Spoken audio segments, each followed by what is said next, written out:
Oke, selamat siang. Kita akan memulai pertemuan pada hari ini, yaitu untuk pertemuan ke-7 string pada Java. Nah, di sini kita akan memulai dengan tes kecil, sehingga nanti kalian semua silahkan mengerjakan tes kecil yang ada di Moodle ya. Jadi silahkan dikerjakan tes kecil 1, lalu kemudian sifatnya 30 menit, materinya dari pertemuan 1 sampai 6. Lalu setelah Anda mengerjakan tes kecil 1, maka marilah kita mulai pertemuan pada hari ini. Agendanya hanya satu, yaitu string pada Java. Anda sendiri sudah pernah mengenal string. String merupakan tipe data bentukan atau bukan merupakan tipe data primitif, di mana string sudah kita kenal pada zaman kita mempelajari bahasa C. Namun pada bahasa C, string bukanlah merupakan suatu tipe data yang khusus ya, namun merupakan bagian dari array of character. Daripada Java, string merupakan tipe data khusus yang merupakan tipe data bentukan atau tipe data berupa kelas ya, kelas string.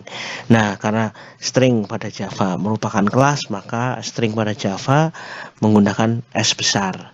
Lalu kemudian pada agenda hari ini kita akan membuat tentang objek ya, objek string, bagaimana akan membuat objek string, lalu metode-metode yang ada pada string, metode built-in ya, lalu kemudian sifat immutable dari string, dan kemudian supaya bisa mutable atau bisa diubah, kita bisa menggunakan string builder. Kemudian yang terakhir adalah membandingkan string. Oke, string seperti yang kita ketahui merupakan suatu rangkaian karakter atau untaian karakter, sering juga disebut dengan array of character seperti pada bahasa C, dan indeksnya sama dengan bahasa C. Semua keturunan bahasa C adalah dimulai dari 0.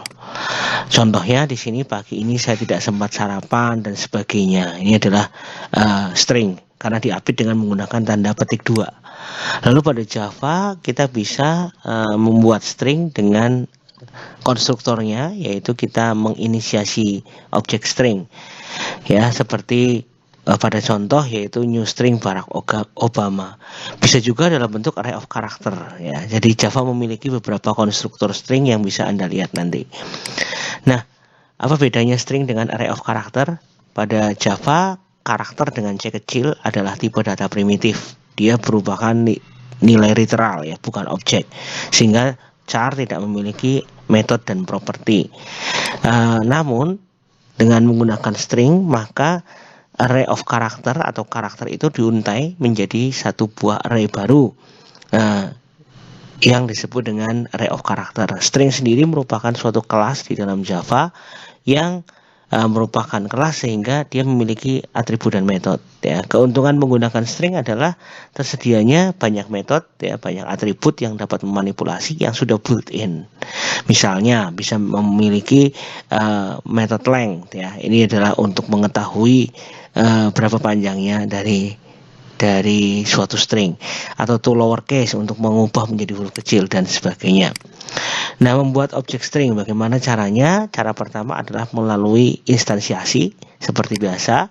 Lalu cara kedua dengan cara assignment. Jadi kita memiliki tipe data string, variabel bertipe data string, langsung saja diisi dengan suatu nilai string biasa. Nah, atau juga memiliki konstruktor-konstruktor lain seperti konstruktor yang bertipe array of character atau array of byte ya. Anda bisa melihat lengkapnya di link ini ya. Ini adalah Java 7 ya. Nanti Java 9 mestinya lebih lengkap lagi. Lalu bagaimana menginisialisasi string? Cara menginisialisasi string seperti biasa adalah langsung saja assign ya, langsung saja mengisi variabel string dengan suatu nilai string dengan petik 2 ya, atau dengan menggunakan instansiasi ya, menggunakan instansiasi atau melalui array of byte. Jadi bentuknya berupa ASCII, kode ASCII, lalu kemudian dimasukkan ke dalam konstruktornya, atau melalui array of character ya, lalu dimasukkan juga ke dalam konstruktornya. Ini ada beberapa cara untuk menginisialisasi string. Lalu kemudian apa artinya empty string? Empty string itu di dalam Java ada dua, yaitu dengan menggunakan assignment string kosong petik-petik, atau dengan menggunakan konstruktor new string dengan petik-petik. Jadi ada dua, itu empty string berarti string kosong yang petik-petik saja, tidak ada spasinya ya. Lalu kalau null string itu adalah kita harus assign berupa sama dengan null ya. Jadi kalau null ini tidak menunjuk kemana-mana, tidak ada objeknya, sedangkan empty string ada objeknya. Lalu kemudian pembuatan objek string kita bisa melakukan, misalnya contohnya membandingkan dua buah string yang sudah kita buat, hello world yang sama-sama kalau kita lihat sama persis ya. Pertanyaannya adalah ada berapa objek ya. Kalau kita lihat di sini ada berapa objek, pertanyaannya. Java Virtual Machine akan mencari apakah sudah ada string dengan nilai yang sama. Jadi pertama kali dibuat S1 dia punya ada hello world tanda seru ya. Lalu kemudian S2 dibuat, dia akan mencari apakah ada nilai string yang sama. Jika iya, maka S2 akan langsung terhubung ke objek yang sama seperti S1. Kalau tidak, maka akan membuat objek baru.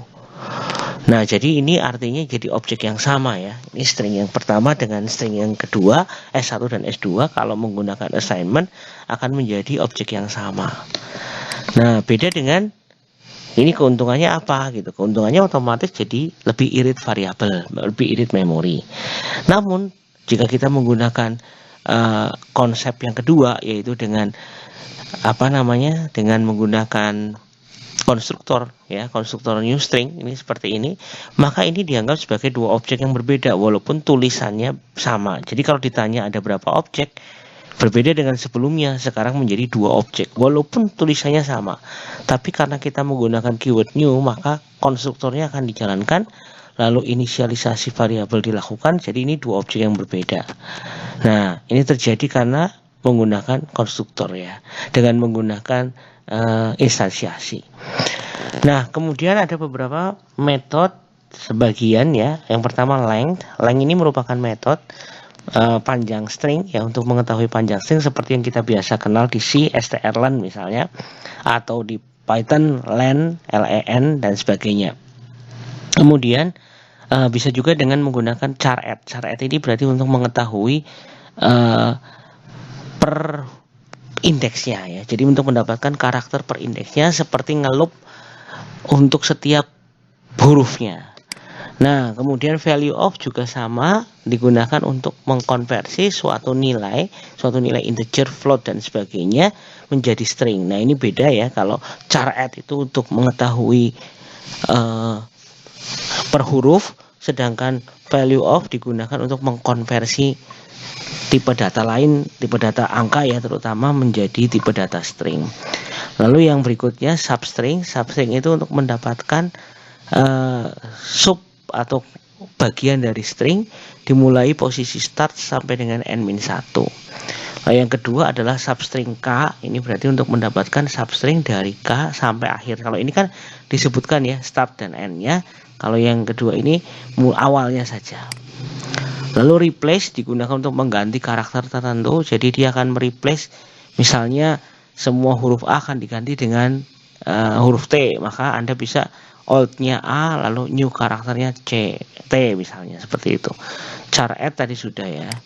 Nah, ini beberapa contoh-contoh dalam mengakses karakter pada string. Kita bisa menggunakan looping ya. Kita bisa menggunakan looping mulai dari 0 sampai dengan kurang dari strlen. Nah, ini yang perlu diperhatikan, strlen ini metode, jadi harus pakai kurung-kurung. Yang lainnya sama. Char-add ini berarti menampilkan per huruf ya. Kalau untuk membaca mundur atau membalik kalimat, membalik kata, mudah saja, yaitu dengan substring ya. Ini ada metode lagi namanya substring.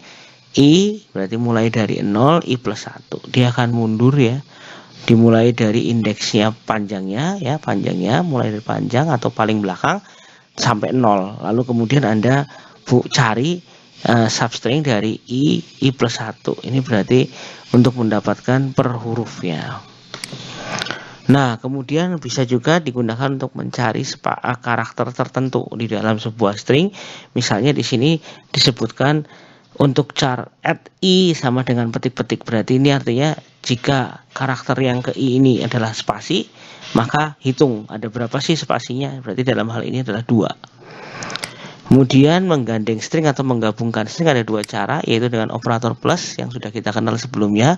Dari dulu Java memiliki operator plus yang bisa menggabungkan string, bahkan menggabungkan string dengan tipe data lain ya.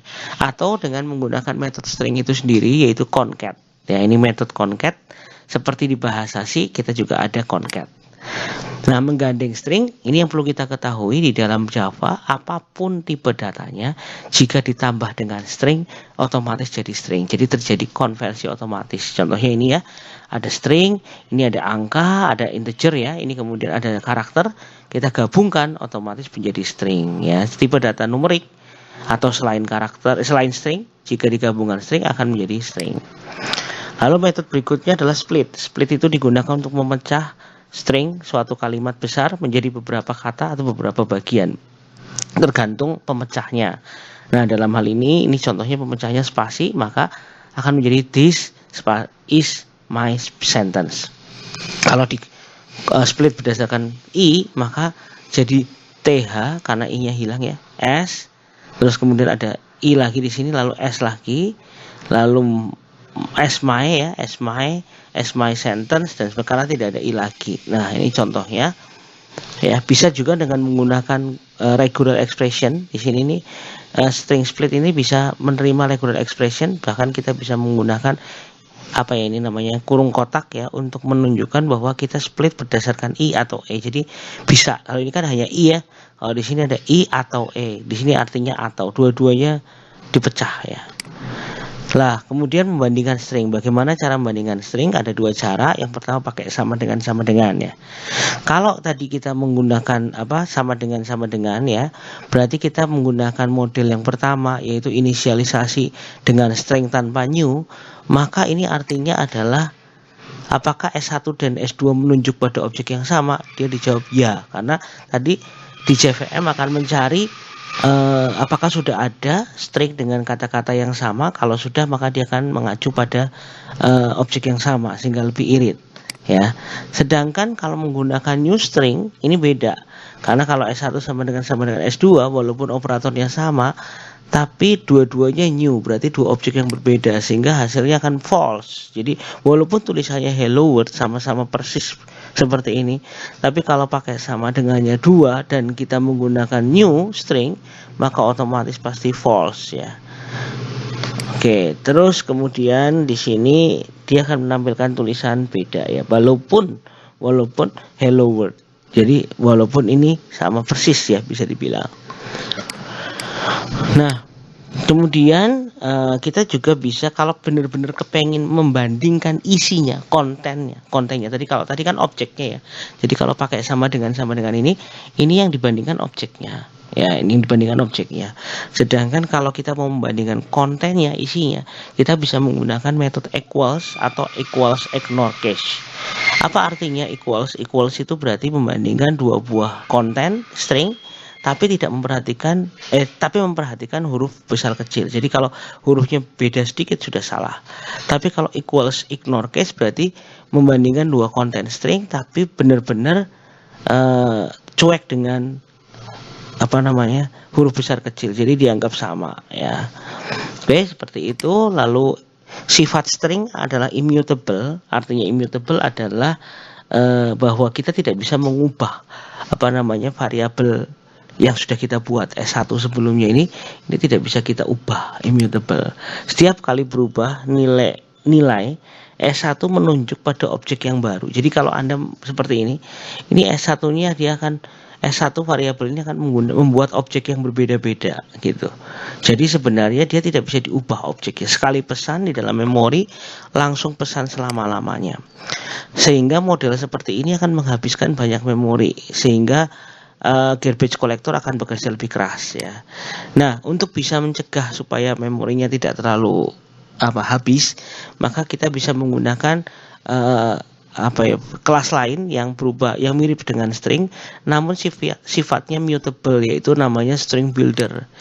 String builder dipakai jika kita sering sekali mengubah-ubah nilai suatu string. Kelas string builder sifatnya berbeda dengan string, yaitu mutable. Properti kelas string builder dapat diubah dan pengubahannya bahkan pengoperasiannya lebih cepat ya. Nah, string ini kita menggunakan konsep yang berbeda dengan string, sehingga untuk tipe datanya berbeda, string builder. Terus kemudian kita buat string builder yang baru ya. Lalu string builder memiliki metode append. Append itu berarti menambah dari bawah ya, menambah dari depan. Lalu kemudian append lagi berarti menambah berikutnya gitu. Nanti kalau ditampilkan berarti hello, ada spasinya di sini, lalu di belakangnya sendiri word. Lalu di dalam string builder, karena dia bukan string, kebanyakan orang akan menggunakan string, maka string builder itu sendiri setelah Anda berhasil mengubah dapat diubah menjadi string ya. Jadi ini bisa memiliki metode yang namanya toString. Kemudian metode string builder yang lain adalah mirip dengan string, yaitu char add, index of ya, sama ya, length dan substring. Jadi sebenarnya sama dengan metodenya yang ada pada string, bedanya hanya tipe datanya. Dan Anda bisa melakukan konversi dari string builder ke string, tapi tidak sebaliknya ya. Nah, beberapa metode string builder tadi sudah dipakai. Append menambah di belakang, delete menghapus string, menghapus substring, lalu insert menyisipkan string, replace mengganti suatu substring, dan reverse membalik suatu substring. Ini beberapa contoh bisa Anda lihat langsung di slide-nya ya, nanti Anda lihat sendiri.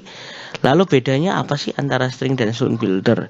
Berarti string builder bersifat mudah atau bisa diganti, sedangkan string bersifat tidak bisa diganti atau tidak bisa berubah sekali Anda sudah membuat kelasnya, sudah membuat objeknya.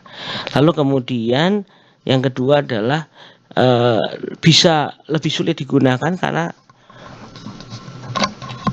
kita lebih tidak familiar ya. Sedangkan string lebih mudah digunakan karena lebih banyak dipakai. Terus menggunakan memorinya lebih irit kalau string builder, sedangkan string lebih boros. Oke, materinya memang sedikit ya karena kita hanya di pertemuan ke-7. Berarti semoga penjelasan saya ini bisa lebih mempermudah dalam memahami slide. Berikutnya Anda akan bertemu di TTS ya, melalui sistem online juga. Nanti TTS-nya akan dilakukan melalui Moodle. Lalu minggu berikutnya setelah Paskah, setelah kita masuk, selama belum ada pengumuman, maka kita akan bertemu dengan polimorfisme. Oke, selamat belajar.